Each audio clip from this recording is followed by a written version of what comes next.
The sound of sirens echoed through the city as Derek Coleman hurried down the streets of Chicago. The biting cold of the night turned his breath into mist, and his hands trembled, not just from the weather, but from the unsettling feeling that someone was watching him. He hadn't done anything wrong. At least, that's what he believed.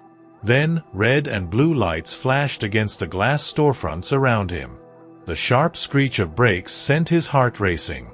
Within seconds, 2 police officers stepped out of the car, their hands hovering over their holsters. "Hands where I can see them," one of the officers shouted. Derek froze. His first instinct was to ask what was happening, but something in the officer's eyes told him that questioning wouldn't change a thing. "Get on your knees." "No," the other officer ordered, stepping closer. People around him slowed their steps. Some pulled out their phones to record. He felt their eyes burning into him, judging him before they even knew why. A tight knot formed in his throat. I didn't do anything." His voice came out weaker than he wanted. "You match the description of a murder suspect. Do not resist." Before he could process those words, he felt the cold steel of handcuffs tightening around his wrists. The metal wasn't just physically restraining, it carried an invisible weight, the crushing burden of guilt for something he didn't even understand. He had no idea who they were talking about, but the conviction in the officer's eyes told him that, to them, Derek was already guilty. The crowd murmured. Some expressed outrage, others just watched, absorbing the scene as if it were just another episode of an urban drama. Derek was shoved into the back of the police car. His mind spun in circles. How was this happening? What did I do to deserve this? As the car sped through the city, a single question pounded in his head. If I'm innocent, why are they so sure I'm guilty? Then, in the silence of the vehicle, one of the officers glanced at him in the rearview mirror and muttered something barely audible. This wasn't supposed to happen like this. Derek sat in the back of the police car, his wrists aching from the tight handcuffs. The city lights blurred past the window, but he barely noticed. His mind raced, searching for an explanation. He had spent the entire day running errands, stopping by his job at the mechanic shop, picking up groceries for his mom, nothing that could possibly link him to a crime. And yet, here he was, being hauled away like a criminal. His gut twisted with unease. This isn't a mistake. Someone wants this to happen. The officers in the front seat barely spoke. The one driving, Officer Reynolds, had a firm grip on the wheel, his jaw clenched like he had already decided Derek was guilty. The other officer, the one who had hesitated earlier, kept glancing at him in the rear-view mirror. There was something in his expression. Doubt, maybe even guilt, but he remained silent. Derek's pulse pounded in his ears. Finally, he spoke. "You've got the wrong guy." No response. "Who's the victim? What's the description?" Still nothing. Only the cold hum of the engine filled the silence. Minutes later, they arrived at the precinct, not the small neighborhood station, but the main headquarters downtown. This wasn't just a routine questioning. Derek was in real trouble. As they walked inside, officers threw him quick glances, some indifferent, others curious. A few even whispered to each other. He could have sworn he heard his name. "They know who I am." But how? He had never been in trouble with the law before. He wasn't a saint, but murder? That wasn't him. They led him down a dimly lit hallway, past holding cells filled with tired, broken men. Some looked up as he passed, their eyes filled with knowing exhaustion, like they had seen this scene play out too many times before. Finally, they reached a small interrogation room. The walls were dull gray, a single metal table and 2 chairs in the center. Officer Reynolds pushed him forward. "Sit." Derek hesitated. "I want a lawyer." Reynolds smirked. "You'll get one. But first we talk." He turned and left, locking the door behind him. For a moment, there was only silence. Derek exhaled slowly, his gaze locking onto the two-way mirror. He knew someone was watching. His own reflection stared back at him, tired, confused, but determined. He wouldn't let them break him. Minutes passed. Then the door creaked open, and a man in a suit walked in, Detective Marshall. Mid-40s, sharp eyes, carrying a file and a cup of coffee.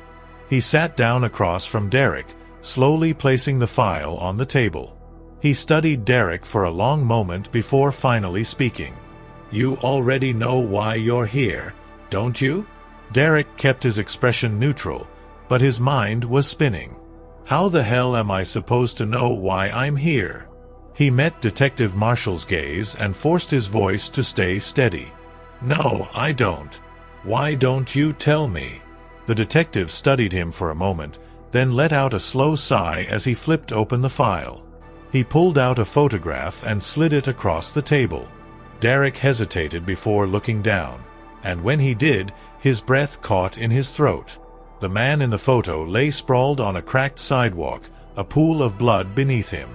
His face was turned slightly to the side, his eyes still open but lifeless.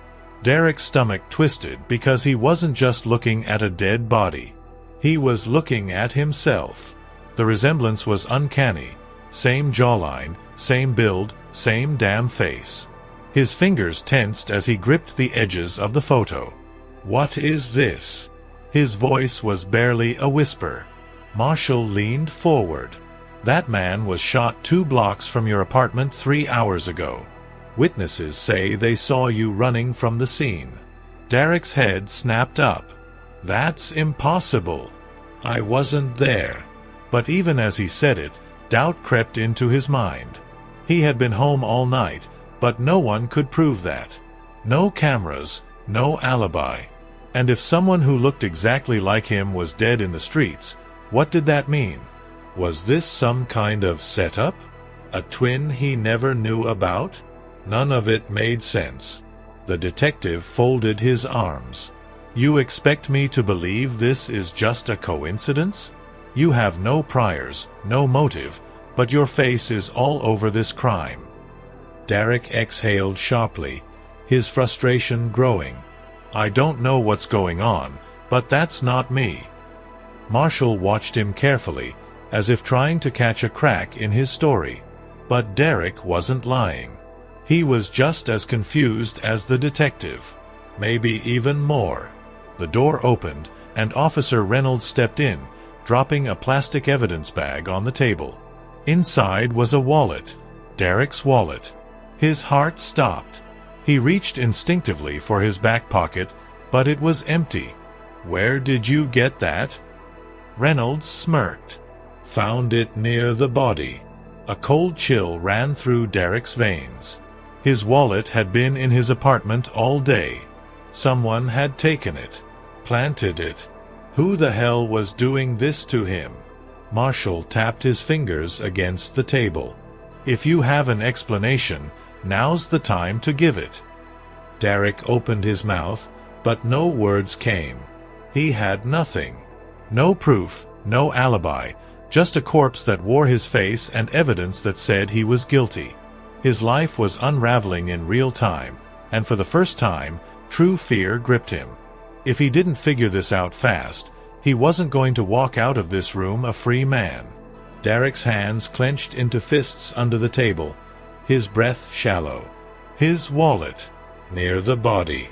His mind raced through every possible explanation, but none of them made sense. The fear twisting in his gut turned into something else, anger. "That's impossible. My wallet was in my apartment." Officer Reynolds crossed his arms, smirking. "Then how do you explain this?" Derek had no answer. Someone had stolen it. Someone had planted it. But who? And why? Detective Marshall remained silent for a moment, then leaned forward. "Derek, listen. Right now, you're our only suspect. But if there's something you're not telling us, this is your chance." Derek shook his head, frustration bubbling over. "I am telling you. I don't know this man. I don't know why he looks like me. And I sure as hell didn't kill him. He forced himself to breathe, trying to push down the panic clawing at his chest. Every second that passed, he could feel the walls closing in. Marshall sighed, rubbing his temples. Here's the problem. You have no alibi. The evidence says you were there. And unless you can prove otherwise, this case is open and shut. Derek's mind reeled. There had to be someone who saw him that night. His neighbors? No, he barely spoke to them. Security cameras? None near his place. He had spent the night alone, and now that loneliness was turning into a prison. Then, for the first time, the hesitant officer, the one who had been quiet since the arrest, spoke. "Sir, maybe we should check the traffic cams near the scene. If he was running like the witnesses said, there might be footage." Reynolds shot him a sharp look, but Marshall nodded. "Good idea. I'll have someone pull the feeds." Derek latched onto that small glimmer of hope. If there was footage, it would prove he wasn't there. But then Reynolds scoffed. "Come on, Marshall. You really think this guy has a long-lost twin running around committing murders?" His voice dripped with sarcasm, but Derek wasn't laughing. Because that was exactly what he was beginning to fear. If this wasn't a setup, if this wasn't some kind of mistake, then who was the man lying dead on the sidewalk? And how could they be identical? The detective closed the file and stood. "We'll check the cameras. But until then, you're staying right here." Derek watched as they left the room, the door locking behind them. He was alone again, trapped in a nightmare that made no sense. His reflection in the two-way mirror stared back at him, his own eyes filled with questions. Was this really just a case of mistaken identity? Or was there something about his past that he had never been told? Derek sat in the interrogation room, his mind spinning. The air felt heavier now, like the walls were closing in on him. The only thing keeping him from losing it completely was the slim hope that the traffic cameras would clear his name. But even that hope was tainted with something darker. If the footage showed someone else, someone who looked exactly like him, then what the hell did that mean? His heart pounded against his ribs as he tried to piece it together. A twin? A setup? None of it made sense. Minutes dragged into what felt like hours before the door finally opened again. Detective Marshall walked in first, his face unreadable, followed by Officer Reynolds, who was smirking like he already knew the outcome. The hesitant officer wasn't there this time. Marshall tossed a manila folder onto the table and pulled out a series of black and white stills. "We pulled the traffic cam footage from the area. Take a look." Derek hesitated before reaching for the photos, his hands unsteady. The first image showed a man sprinting down the sidewalk near the crime scene. The quality was grainy, but the build, the way he moved, it was him. The next shot was clearer, capturing the man's face in the glow of a streetlight. Derek's stomach dropped. It wasn't just a resemblance. It was like looking in a mirror. "No, this can't be real." Reynolds scoffed. "Still wanna tell us it wasn't you?" Derek's breath came in short, ragged bursts. The man in the picture had his face, his body, but something was off. His expression, the way his eyes darted, the tension in his jaw. It wasn't him. But how do you convince someone of that when the evidence says otherwise? "This isn't me. I don't know who this is, but it's not me." His voice was shaking now, but not from fear. This was something deeper. A feeling he couldn't name.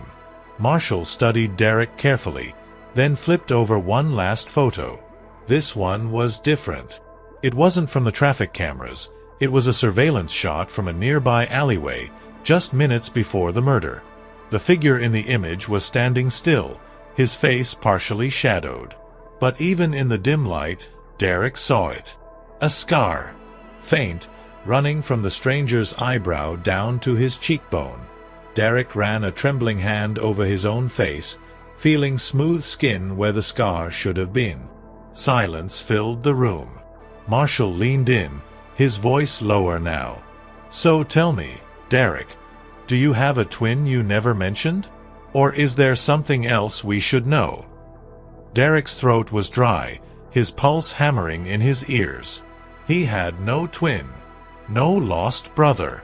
At least, not that he knew of. But as he stared at the scarred face in the photo, a single terrifying thought crossed his mind. What if this man wasn't just a stranger? What if he was someone from a past Derek didn't even remember? Derek couldn't take his eyes off the photo. The man in the image, the man who looked exactly like him, had a scar, a single difference that separated them. But that wasn't enough. Not for the cops, and not for Derek himself. His mind twisted with the possibilities, each one more impossible than the last. He had no twin, no long-lost brother. His mother had raised him alone, always insisting there were no family secrets. So why did this man exist? Detective Marshall's voice pulled him back. "We ran his fingerprints. No matches in the system." He crossed his arms, watching Derek closely. "But we also ran yours. And guess what?" He slid another piece of paper across the table. Derek hesitated before looking down. His own records, clean as he expected, except for one small detail at the bottom. His fingerprints had been processed before. Not recently. Years ago. When he was a child. His pulse spiked. "That's not possible. I've never been arrested. Never been fingerprinted." But the evidence was right in front of him. Someone had taken his prints when he was young. But why? His mother had never mentioned anything like that. Marshall tapped the paper. "You wanna tell me why a kid with no record has prints in the system?" Derek's mouth was dry. He had no answers, only more questions. Then, the door opened. A new officer stepped in, handing Marshall another file. He flipped it open, scanned the first page, and his expression darkened. When he looked back at Derek, something had shifted. Not suspicion. Not hostility. Something closer to realization. He turned the file so Derek could see it. A birth certificate. But not just his, it was for two names. Twins. Derek's head spun. His name was there, clear as day. But next to it, another name he didn't recognize. Nathaniel Coleman. His breath caught in his throat. I don't have a brother." The words barely came out. Marshall leaned in. "Are you sure about that? Because right now, the evidence was saying otherwise. And if that was true, then the man in the photo wasn't just a stranger. He was family."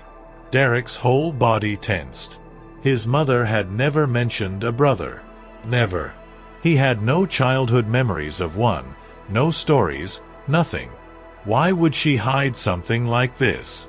His mind reeled as a new thought gripped him. If Nathaniel had been erased from his life, then someone had done it on purpose. And if Nathaniel had returned now, bleeding out on the streets of Chicago, then maybe the past wasn't just buried. Maybe it was coming back to destroy him. Derek's fingers trembled as he stared at the birth certificate. Nathaniel Coleman. A name that meant nothing to him. A person he had no memory of. But the paper didn't lie. He wasn't an only child.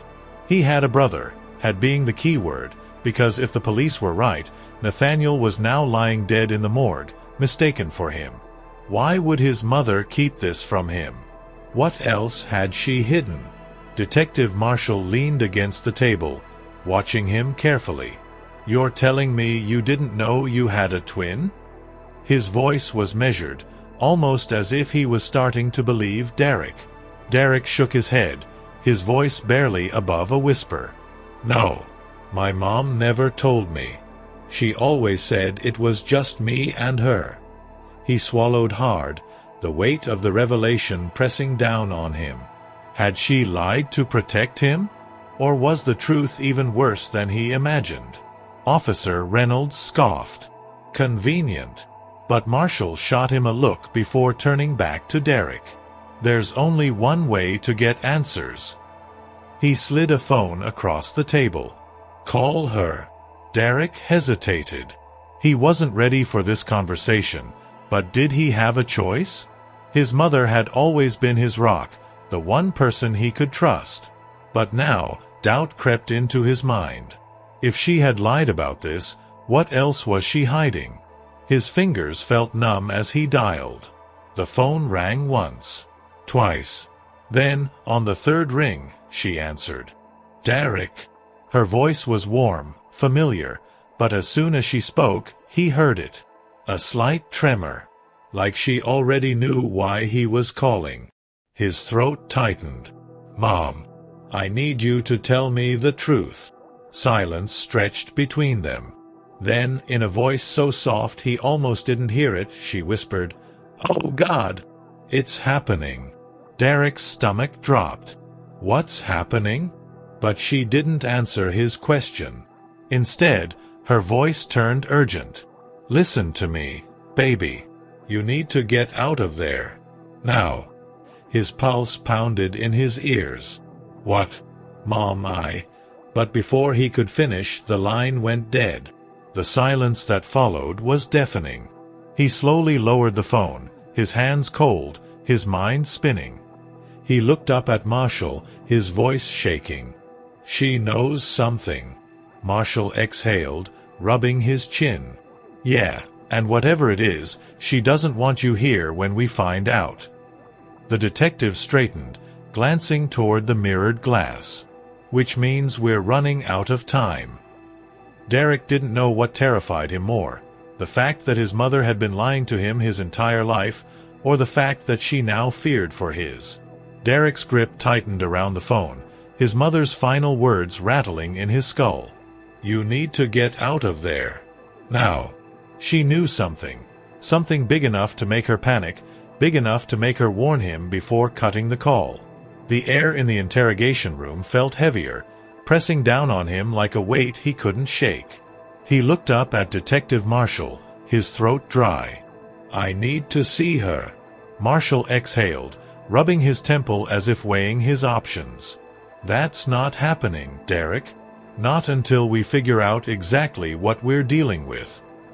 The words frustrated him, but before he could argue, Officer Reynolds scoffed from the corner of the room. Oh, come on. This is a joke, right? We're seriously entertaining this crap. He leaned forward, arms crossed, his smirk dripping with condescension. Your face is on the crime scene footage. Your wallet was found next to the body. Now, suddenly, you've got a long-lost twin no one's ever heard of. He shook his head, chuckling bitterly. Right. Totally believable. Derek's jaw clenched. He didn't have time for Reynolds' smug attitude. Believe whatever the hell you want, he snapped, but I need to talk to my mother. She knows something. Marshall studied him for a long moment, then turned to the younger officer, the only one who had shown hesitation since the beginning. Take a squad car. Bring her in.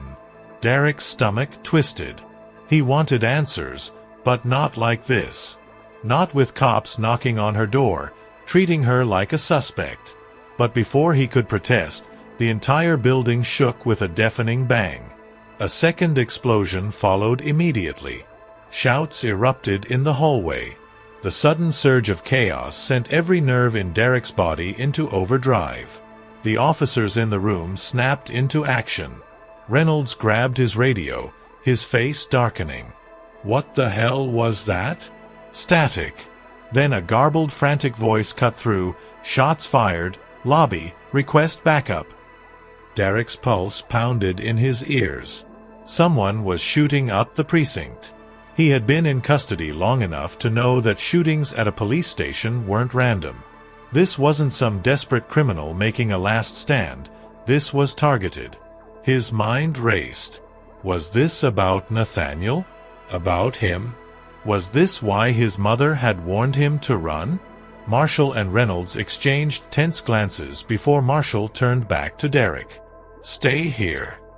Then they rushed out the door, slamming it shut behind them. Derek barely had time to process before more chaos erupted outside. Boots pounded against the tile floor. Another round of gunfire. Then a scream. A deep, guttural one, the kind that made his stomach twist into knots. Who the hell was coming for him? Then, click. The sound was so soft it almost blended into the background noise.